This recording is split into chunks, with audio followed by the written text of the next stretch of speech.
YouTube. Haven't made a video in a while, and I've been working on a troublesome project, so I think I got it figured out, and I decided I'd make a video to show y'all what I think worked. So what we're going to work on today is an ice maker. All right, here we've got one of these Igloo ice makers, but they all seem to be just about the same no matter what the manufacturer is.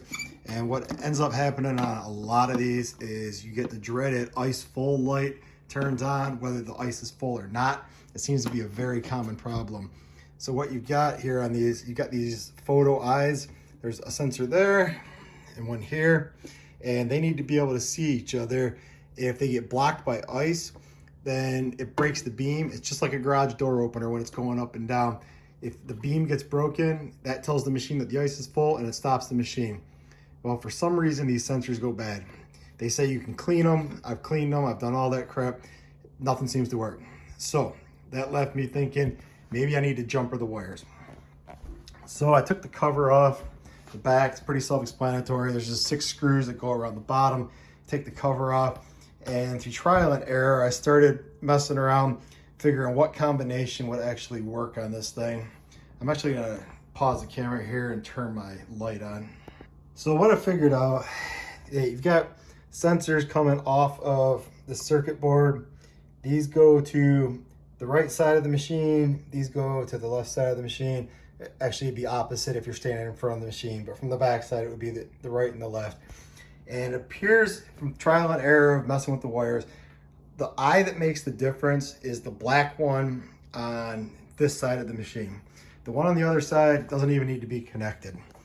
And I figured out that what I needed to do was bypass the eye.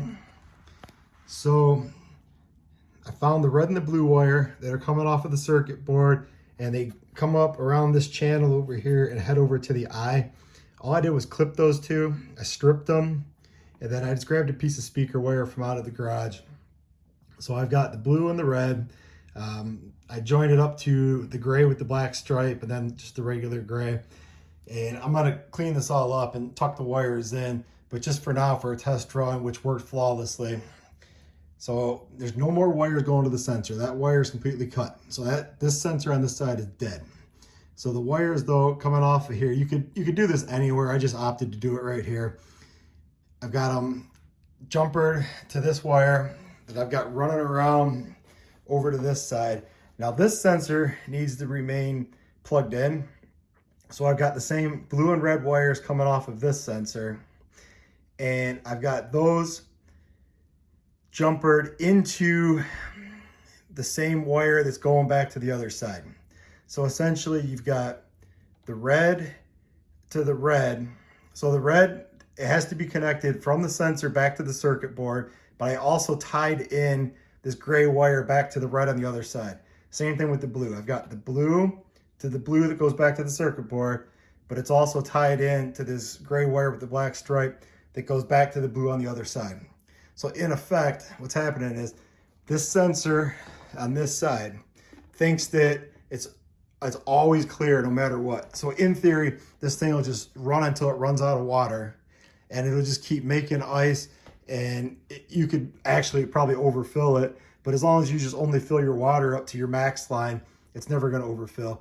It's only gonna fill up and then stop. And even if it kept going, who cares? It's gonna overfill a little bit. It's not gonna be that big a deal, but you're gonna get new life out of your machine.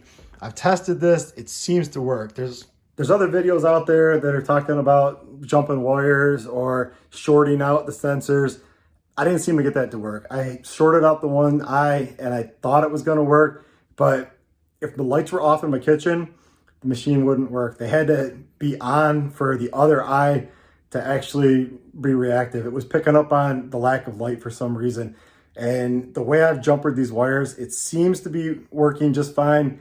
The lights don't need to be on. I've actually even tested it with my finger over the sensor, sealing out all the light, and it still seems to be working fine. So I think this is a way to fix it, breathe new life into your machine.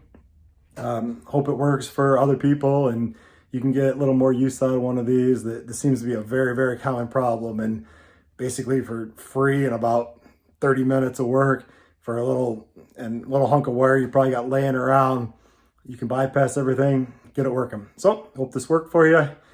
Thanks for watching. If you like our content, please give us a like, comment, and most importantly, subscribe. All right, have a great weekend. Bye.